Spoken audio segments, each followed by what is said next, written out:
عقب سے حملے کے لیے الگ فوج مقرر کی گئی اور پلان میں یہ بھی شامل کیا گیا کہ مسلمان فوج کی کمک اور رسد شوبک سے آئے گی۔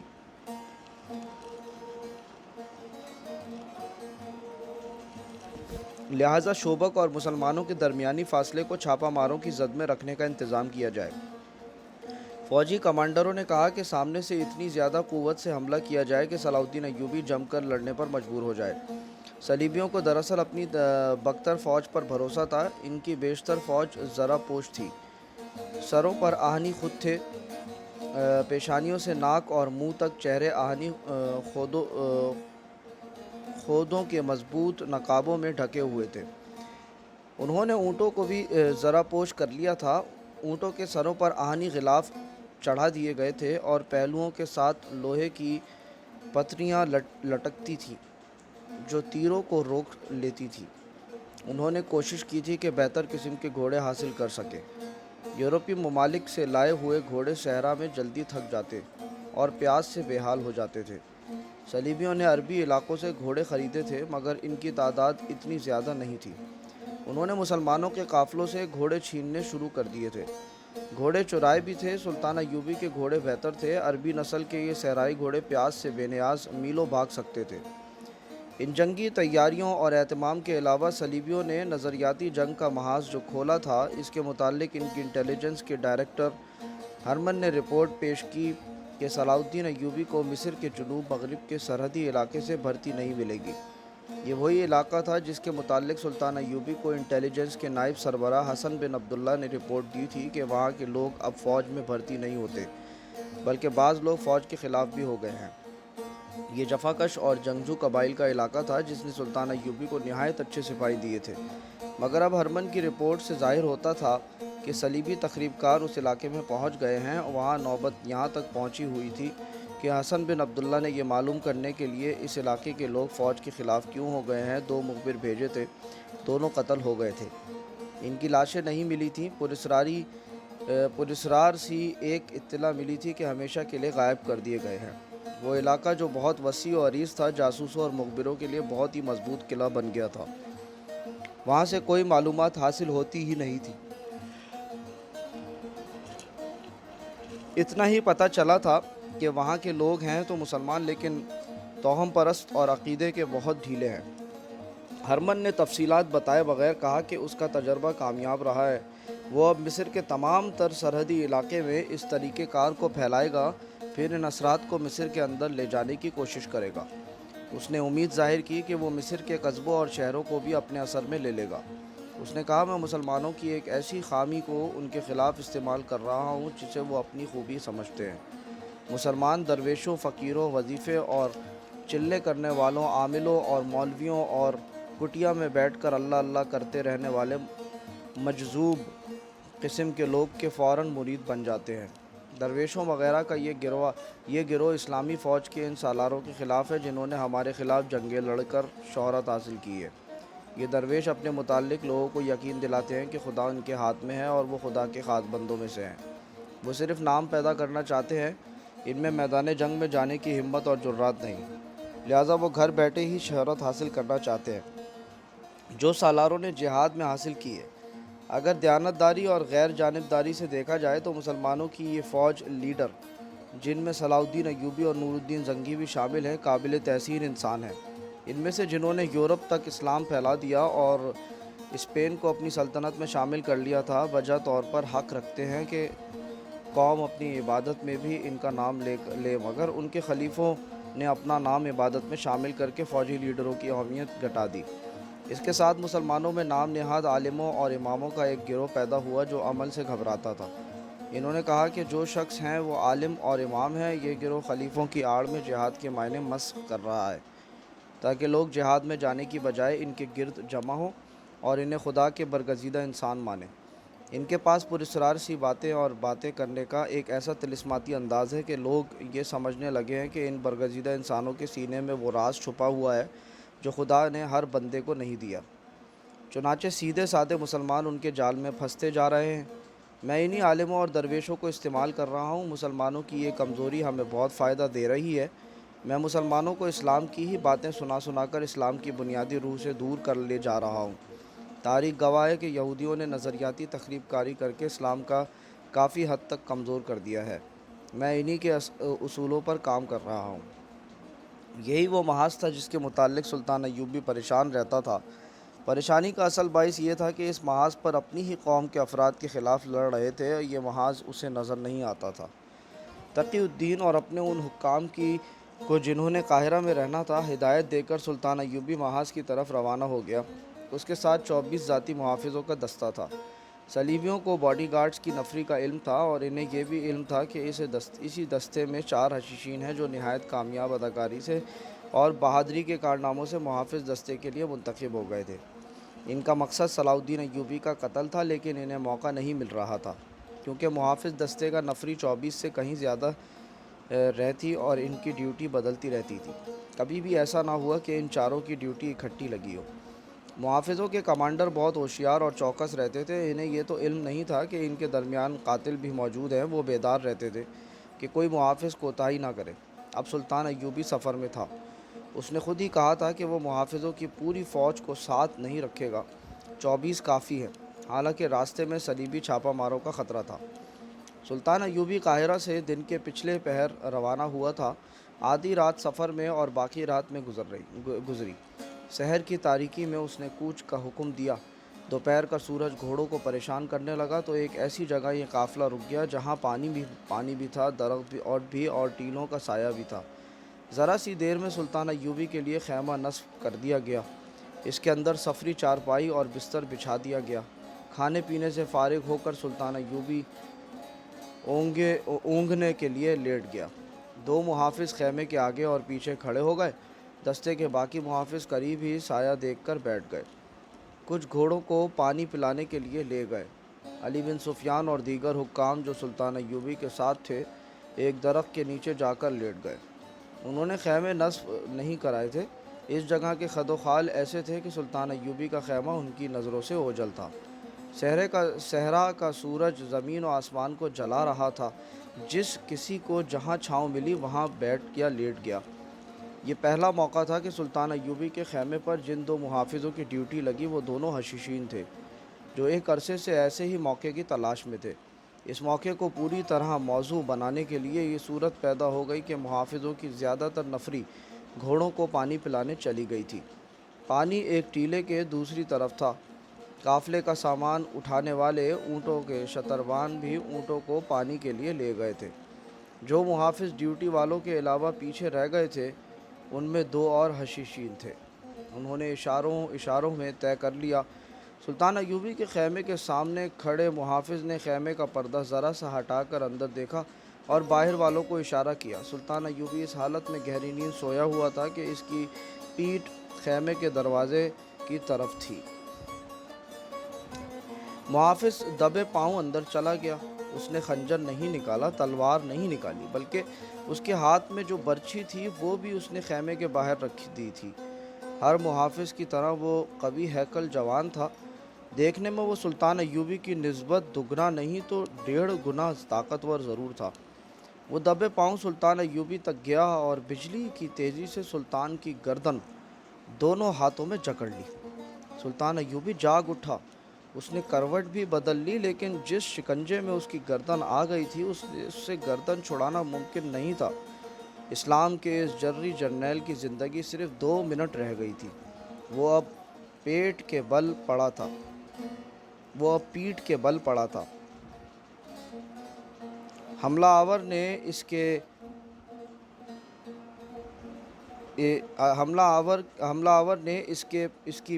اس کے پیٹ پر گھٹنا رکھ کر ایک ہاتھ اس کی گردن سے ہٹا دیا، دوسرے ہاتھ سے سلطان کی شہرک کو دبائے رکھا۔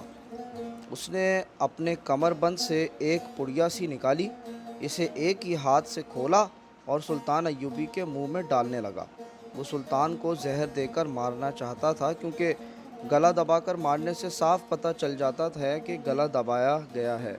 سلطان ایوبی بے بس تھا۔ پیٹھ پر اتنے قوی ہیکل جوان کا گھٹنا اور بوجھ تھا۔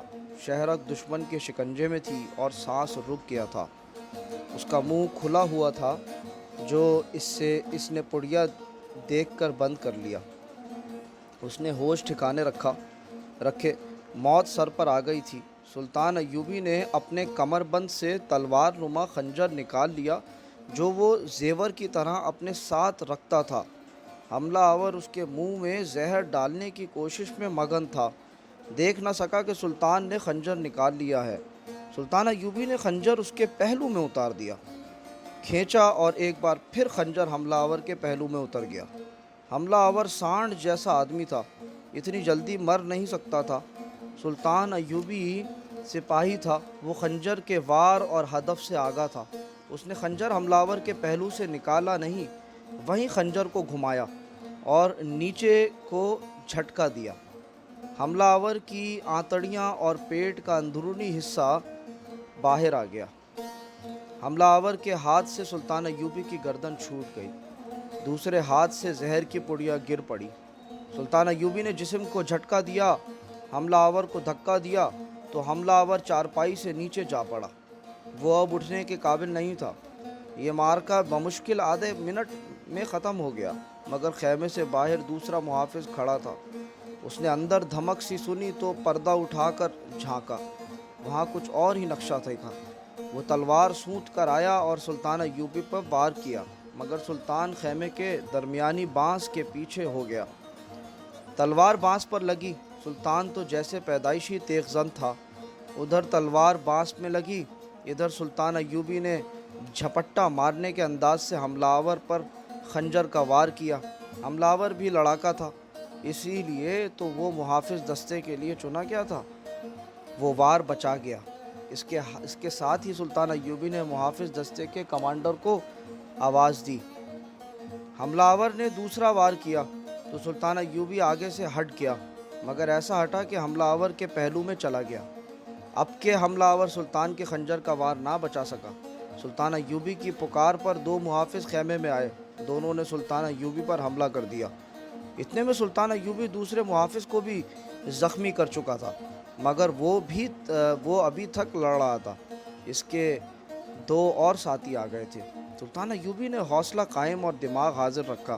اللہ نے مدد کی کہ دستے کا کمانڈر اندر آ گیا۔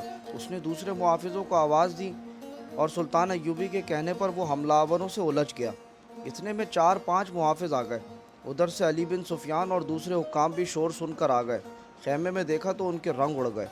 4 محافظ لہو لہان ہو کے پڑے تھے، 2 مر چکے تھے، تیسرا مر رہا تھا۔ وہ ہوش میں نہیں تھا، اس کا پیٹ اوپر سے نیچے تک پھٹا ہوا اور سینے پر 2 گہرے زخم تھے۔ چوتھے کے پیٹ میں ایک زخم تھا اور دوسرا زخم ران پر۔ وہ زمین پر بیٹھا ہاتھ جوڑ کر چلا رہا تھا، میں زندہ رہنا چاہتا ہوں، مجھے میری بہن کے لیے زندہ رہنے دو۔ سلطان ایوبی نے اپنے محافظوں کو روک دیا۔ محافظ اتنے بھڑکے ہوئے تھے کہ انہوں نے تیسرے محافظ کو بے ہوشی میں ہی سانس لیتے دیکھا تو اس کی شہرک کاٹ دی۔ چوتھے کو سلطان ایوبی نے بچا لیا۔ یہ رحم کا جذبہ بھی تھا اور یہ ضرورت بھی کہ اس سے بیان لینے تھے، اس سازش کی کڑیاں بھی ملانی تھی۔ صلاح الدین ایوبی کا طبیب اس کے قافلے کے ساتھ تھا، وہ جراح بھی تھا، ہر جگہ اس کے ساتھ رہا کرتا تھا۔ سلطان ایوبی نے اسے کہا کہ اس زخمی کو ہر قیمت پر زندہ رکھنے کی کوشش کرے۔ سلطان ایوبی کو خراش تک نہیں آئی تھی۔ وہ ہانپ رہا تھا لیکن جذباتی طور پر بالکل مطمئن تھا، غصے کا شائبہ تک نہ تھا۔ اس نے مسکرا کر کہا، میں حیران نہیں ہوں، ایسا ہونا ہی تھا۔ علی بن سفیان کی جذباتی حالت بگڑی ہوئی تھی۔ وہ اس کی ذمہ داری تھی کہ محافظ دستے کے لیے جسے منتخب کیا جائے اس کے متعلق چھان بین کرے کہ وہ قابل اعتماد ہے۔ اب یہ دیکھنا تھا کہ دستے کے باقی سپاہیوں میں کوئی ان کا ساتھی رہ گیا ہے یا باقی دیانت دار ہیں۔ سلطان ایوبی کے بستر پر وہ پڑیا پڑی ہوئی تھی جو حملہ آور اس کے منہ میں ڈالنا چاہتا تھا۔ ایک سفید سا سفوف تھا جس میں سے کچھ بستر پر بکھر گیا تھا۔ طبیب نے یہ سفوف دیکھا اور جب سنا کہ یہ سلطان ایوبی کے منہ میں ڈالا جا رہا تھا تو طبیب کا رنگ اڑ گیا۔ اس نے بتایا کہ یہ ایسا زہر ہے جس کا صرف ایک ذرہ حلق سے نیچے اتر جائے تو تھوڑی سی دیر میں انسان نہایت اطمینان سے مر جاتا ہے۔ وہ تلخی محسوس نہیں کرتا اور نہ وہ اپنے اندر کوئی اور تبدیلی محسوس کرتا ہے۔ طبیب نے سلطان ایوبی کا بستر اٹھوا کر باہر بھجوایا اور صاف کروایا۔ سلطان ایوبی نے زخمی کو اٹھوا کر اپنے بستر پر لٹا دیا۔ اس کے پیٹ میں تلوار لگی تھی اور دوسرا زخم ران پر تھا۔ پیٹ کا زخم مہلک نظر نہیں آتا تھا، ترچھا تھا۔ ران کا زخم لمبا تھا اور گہرا تھا۔ وہ ہاتھ جوڑ کر سلطان ایوبی سے زندگی کی بھیک مانگ رہا تھا۔ سلطان کے خلاف اس کے دل میں کوئی ذاتی دشمنی نہیں تھی، کوئی نظریاتی عداوت بھی نہیں تھی۔ وہ کرائے کا قاتل تھا۔ اپنی شکست کے ساتھ اسے اپنی ہی ایک غیر شادی شدہ بہن کا غم کھائے جا رہا تھا۔ وہ بار بار اس کا نام لیتا اور کہتا تھا کہ میں مسلمان ہوں، میرا گناہ بخش دو، ایک مسلمان بہن کی خاطر مجھے بخش دو۔ زندگی اور موت خدا کے ہاتھ میں ہے، سلطان ایوبی نے اس ایسے لہجے میں کہا جس میں تحمل تھا مگر رعب اور جلال بھی تھا۔ سلطان نے کہا، تم نے دیکھ لیا ہے کہ کون مارتا اور کون زندہ رکھتا ہے، لیکن میرے دوست اس وقت تمہاری جان جن کے ہاتھ میں ہے تم اسے دیکھ رہے ہو۔ اپنا گناہ دیکھو، اپنی بے بسی دیکھو۔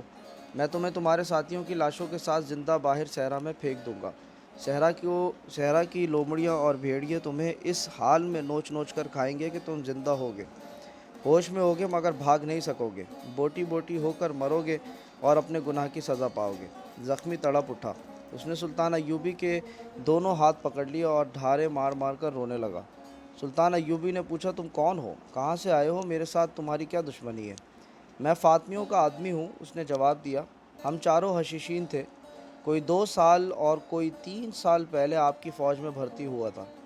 ہمیں سکھایا گیا تھا کہ آپ کے محافظ دستے میں کس طرح پہنچا جا سکتا ہے۔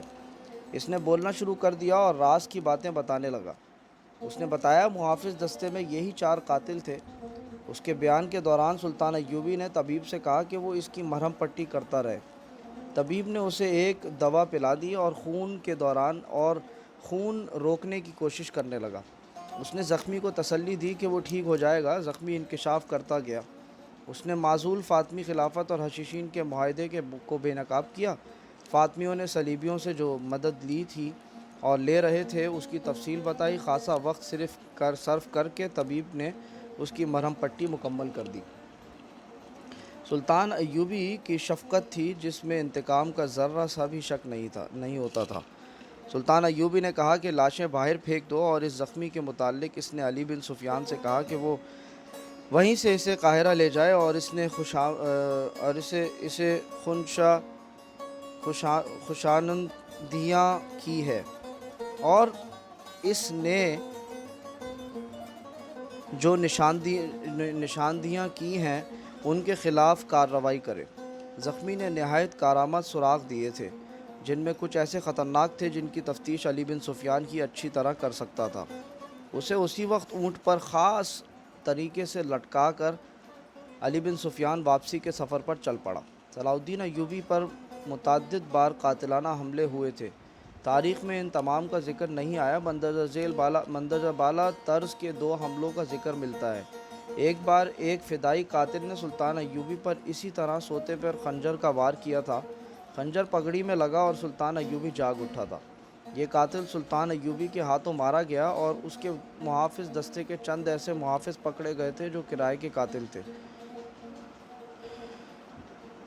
مصر کے جنوب مغربی علاقے میں جو سوڈان کی سرحد کے ساتھ ملتا تھا، صدیوں پرانی کسی پیچ در پیچ عمارت کے کھنڈر تھے۔ اس زمانے میں مصر کی سرحد کچھ اور تھی۔ صلاح الدین ایوبی کہا کرتا تھا کہ مصر کی کوئی سرحد ہے ہی نہیں، تاہم سوڈانیوں نے ایک خیالی سی سرحد بنا رکھی تھی۔ کھنڈروں کے ارد گرد کا علاقہ دشوار گزار تھا۔ غالباً فرعونوں کے وقتوں میں یہ علاقہ سرسبز تھا اور وہاں پانی کی بہتات تھی۔ خشک جھیلیں اور 2 ندیوں کے گہرے اور خشک پاٹ بھی تھے۔ ریتیلی چٹانیں بھی تھیں اور ریتیلی مٹی کے ٹیلے بھی۔ ان کی شکلیں کسی بہت بڑی عمارت کے کھنڈروں کی مانند تھیں۔ کہیں ٹیلہ ستون کی طرح دور اوپر تک چلا گیا تھا اور کہیں ٹیلے دیواروں کی طرح کھڑے تھے۔ جہاں جہاں جگہ ہموار تھی وہاں ریت تھی۔ چٹانیں اونچی بھی تھیں، نیچی بھی۔ اس علاقے کے ارد گرد کہیں کہیں پانی تھا، لہٰذا درخت تھے اور وہاں کے رہنے والے کھیتی باڑی کرتے تھے۔ کم و بیش 40 میل لمبا اور 10-12 میل چوڑا یہ علاقہ آباد تھا۔ یہ آبادی مسلمان تھی۔ ان میں کچھ لوگ مسلمان نہیں تھے۔ ان کے عجیب و غریب سے عقیدے تھے۔ فرعونوں کی عمارت سے کھنڈروں سے لوگ ڈرا کرتے تھے۔ ان کے ارد گرد کا علاقہ بھی ایسا تھا کہ دیکھنے والے پر ہیبت طاری ہو جاتی تھی۔ وہاں سے کوئی گزرتا ہی نہیں تھا۔ لوگ کہتے تھے کہ وہاں فرعونوں کی بدروحیں رہتی ہیں جو دن کے دوران بھی جانوروں کی صورت میں گھومتی پھرتی رہتی ہیں، اور کبھی اونٹوں پر سوار سپاہیوں کے بھیس میں اور کبھی خوبصورت عورتوں کے روپ میں نظر آتی ہیں، اور رات کو وہاں سے ڈراؤنی آوازیں بھی سنائی دیتی ہیں۔ کوئی 1 سال سے یہ کھنڈر لوگوں کی دلچسپیوں کا مرکز بن گیا تھا۔ اس سے پہلے سلطان ایوبی کی فوج کے لیے بھرتی کی مہم شروع ہوئی تھی تو بھرتی کرنے والے اس علاقے کے ارد گرد بھی گھومتے پھرتے تھے۔ وہاں کے باشندوں نے انہیں خبردار کیا تھا کہ وہ ٹیلوں کے اندر جائیں، اور انہیں پراسرار آوازوں اور ڈراؤنی چیزوں اور بدروؤں کی کہانیاں سنائی گئی تھیں۔ اس علاقے سے فوج کو بہت بھرتی ملی تھی، مگر اس کے بعد بھرتی کرنے والے گئے تو لوگوں کا رجحان بدلا ہوا تھا۔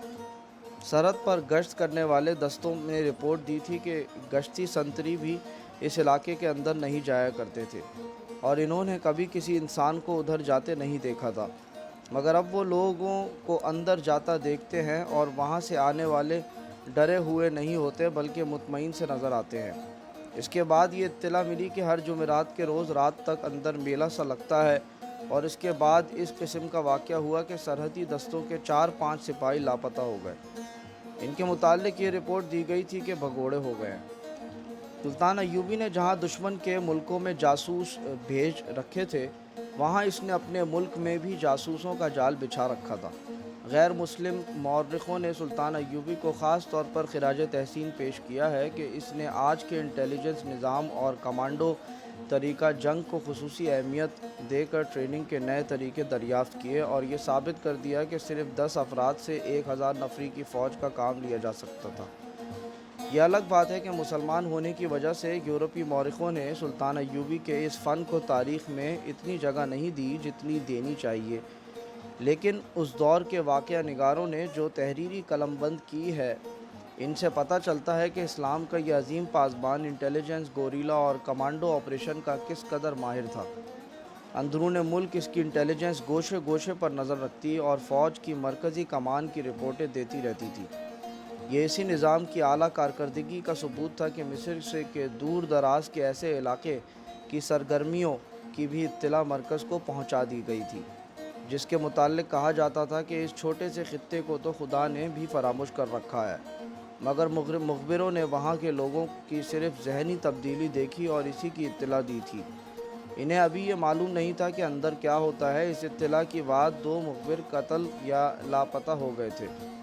وہاں کے لوگوں نے نہ صرف ٹیلوں کے ڈراؤنے علاقے کے اندر جانا شروع کر دیا بلکہ وہ فرعونوں کی اس پیچ در پیچ عمارت کے کھنڈروں میں بھی جانے لگے تھے، جہاں جانے کے تصور سے ہی ان کے رونگٹے کھڑے ہو جایا کرتے تھے۔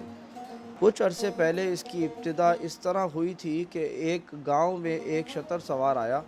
یہ اجنبی مسلمان اور مصری تھا۔ اس کا اونٹ اچھی نسل کا اور تندرست تھا۔ اس مسافر نے گاؤں والوں کو اکٹھا کر کے ایک قصہ سنایا کہ وہ غربت سے تنگ آ چکا تھا۔ اب وہ رہزنی اور چوری کے ارادے سے گھر سے نکل کھڑا ہوا۔ وہ پیدل تھا۔ وہ اس امید پر اس علاقے میں آ گیا کہ یہاں کوئی آبادی نہیں، اس لیے رہزنی کرتے پکڑا نہیں جائے گا۔ وہ بہت دن پیدل چلتا رہا مگر اسے کوئی شکار نہ ملا۔ آخر ٹیلوں کے اس علاقے میں جہاں کوئی نہیں جاتا وہ جا کر گر پڑا۔ اس کے جسم میں طاقت نہیں رہی تھی۔ اس نے آسمان کی طرف ہاتھ بلند کر کے خدا سے مدد مانگی۔ اسے گونجدار آواز سنائی دی، تم خوش قسمت ہو کہ تم نے ابھی گناہ نہیں کیا، گناہ کی صرف نیت کی ہے۔ اگر تم کسی کو لوٹ کر یہاں آتے تو تمہارا جسم ہڈیوں کا پنجر بن جاتا، اور شیطان کے چھوڑے ہوئے درندے تمہارا گوشت جو تمہارے سامنے پڑا ہوا ہوتا تمہیں دکھا دکھا کر کھا جاتے۔ اس آواز نے اجنبی پر غشی طاری کر دی۔ اس نے محسوس کیا کہ کوئی اسے اٹھا رہا ہے۔ اس نے آنکھیں کھولیں تو وہ بیٹھا ہوا تھا اور اس کے سامنے ایک سفید ریش بزرگ کھڑا تھا جو دودھ کی مانند سفید اور آنکھوں سے نور کی شعاعیں نکلتی تھیں۔ وہ جان گیا کہ یہ آواز جو اس نے سنی تھی اسی بزرگ کی تھی۔ اجنبی کی زبان بند ہو گئی اور وہ کانپنے لگا۔ بزرگ نے اسے اٹھا کر کہا، مت ڈر مسافر، یہ سب لوگ جو یہاں آنے سے ڈرتے ہیں بد نصیب ہیں، انہیں شیطان ادھر آنے نہیں دیتا۔ تم جاؤ اور لوگوں سے کہو کہ یہاں اب فرعونوں کی خدائی نہیں رہی، یہ حضرت موسیٰ علیہ السلام کی مملکت ہے۔ حضرت عیسیٰ علیہ السلام بھی یہیں آسمان سے اترنے والے ہیں۔ اب اسلام کی قندیلیں اسی کھنڈر سے روشن ہوں گی، جن کی روشنی ساری دنیا کو منور کر دے گی۔